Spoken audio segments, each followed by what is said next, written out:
Hello dear parents. In this video we shall learn about some important tips in growing the child.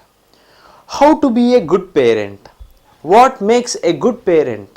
A good parent is someone who strives to make decisions in the best interest of the child. A good parent doesn't have to be perfect. No one is perfect. No child is perfect either. Keeping this in mind is important when we set our expectations.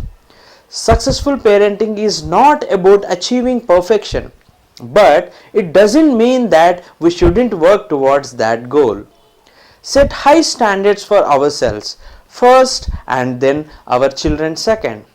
We serve as role model for them. Here are 9 tips on learning good parenting skills. Many of them are not quick nor easy, and probably no one can do all of them all of the time.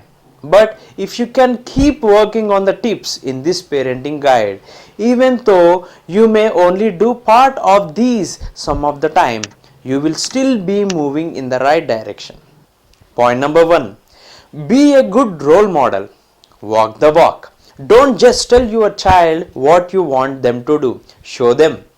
Human is a special species in part because we can learn by imitation. We are programmed to copy others' actions, to understand them and to incorporate them in our own. Children in particular watch everything their parents do very carefully. So, be the person you want your child to be. Respect your child. Show them positive behavior and attitude. Have empathy towards your child's emotion and your child will follow it. Love them and show them through action. This is point number 2. Show your love. There is no such thing as loving your child too much. Loving them cannot spoil them. Only what you choose to do or give in the name of love can do that. Things like material indulgence, lunacy, low expectation and overprotection. When these things are given in place of real love, that's when you will have a spoiled child. Loving your child can be as simple as giving them hugs, spending time with them and listening to their issues seriously every day. These things make it. Showing these acts of love can trigger the release of feel-good hormones such as oxytocin. These neurochemicals can bring us a deep sense of calm, emotions, warmth and contentment. From these, the child will develop resilience and not to mention a closer relationship with you. And point number 3, practice kind and firm positive parenting. Babies are born with around 100 billion brain cells. They are neurons with relatively like connections. These connections create our thoughts, drive our actions, shape our personalities and basically determine who we are. They are created, strengthened and sculpted through experiences across our lives. Give your child positive experiences. They will have the ability to experience positive experiences themselves and offer them to others. Give your child negative experiences too. They won't have the kind of development necessary for them to thrive. Sing that silly song. Have a tickle marathon. Go to the park. Laugh with your child. Ride through an emotional tantrum. Solve a problem together with a positive attitude. Not only do these positive experiences create good connections in your child's brain, but they also form the memories of you that your child carries for life. When it comes to discipline, it seems hard to remain positive, but it is possible to practice positive discipline and avoid punitive measures. Being a good parent means you need to teach your child the moral in what is right and what is wrong. Setting limits and being consistent are the keys to good discipline. Be kind and firm when enforcing those rules. Focus on the reason behind the child's behavior and make it an opportunity to learn for the future. rather than to punish for the past. Tip number 4. Be a safe haven for your child. Let your child know that you will always be there for them by being responsive to the child's signals and sensitive to their needs. Support and accept your child as an individual. Be a warm, safe haven for your child to explore from. Children raised by parents who are consistently responsive tend to have better emotional regulation development, social skills development, and mental health outcomes. Tip number 5. Talk with your child and help their brains integrate. Most of us already know the importance of communication. Talk to your child and also listen to them carefully.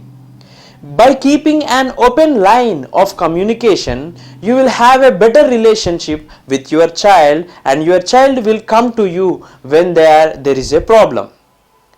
But there is another reason for communication. You help your child integrate different parts of his or her brain. Integration is similar to our body in which different organs need to coordinate and work together to maintain a healthy body.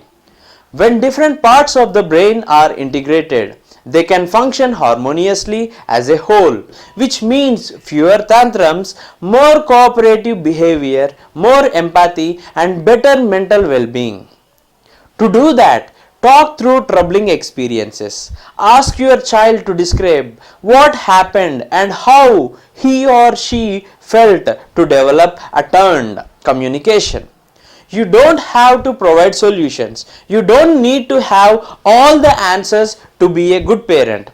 Just listening to them talk and asking clarifying questions will help them make sense of their experiences and integrate memories.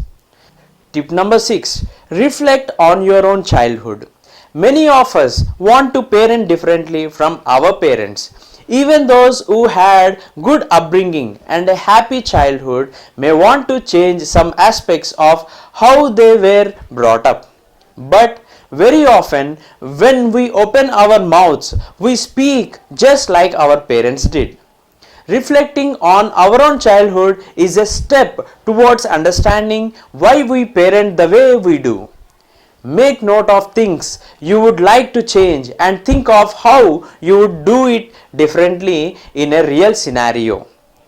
Try to be meaningful and mindful and change your behavior the next time those issues come up. Don't give up if you don't succeed at first. It takes practice, lots of practice to consciously change one's child upbringing methods. Tip number 7. Do not physically punish no matter what. No doubt, to some parents, physical punishment can bring about short-term compliance, which sometimes is a much needed relief for the parents. However, this method doesn't teach the child right from wrong. It only teaches the child to fear external consequences. The child is then motivated to avoid getting caught instead. Physically punishing your child is modeling to your child that he or she can resolve issues by violence. Children who are physically punished, smacked, or hit are more prone to fighting with other children. They are more likely to become bullies and to use verbal and physical aggression to solve disputes. Later in life, they are also more likely to result in delinquency and antisocial behavior, worse parent-child relationships, mental health issues, and domestic violence victims or even abusers. There are a variety of better alternatives to discipline that have been proven to be more effective, such as positive discipline, which we have termed in third point, and positive reinforcement. Tip number 8. Keep things in perspective and remember your parenting goal. What is your goal of raising a child? If you are like most parents, you want your child to do well in school, be productive, be responsible and independent, respectful, Enjoy meaningful relationships with you and others. Be caring and passionate and have a happy, healthy and fulfilling life. But how much time do you spend on working towards your goals? If you are like most parents, you probably spend most of the time just trying to get through the day. As authors Siegel and Brayson point out in their books, The Whole Brain Child, instead of helping your child thrive, you spend most of time just trying to survive.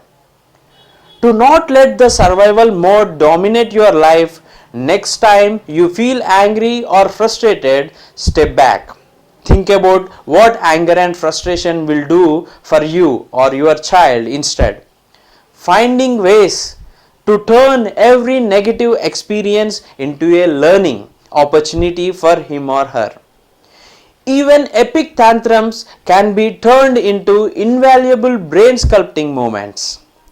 Doing these will not only help you keep a healthy perspective, but you are also working on one of your primary goals in parenting, building a good relationship with your child.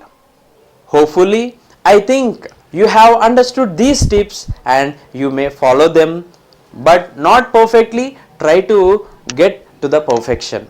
Happy parenting.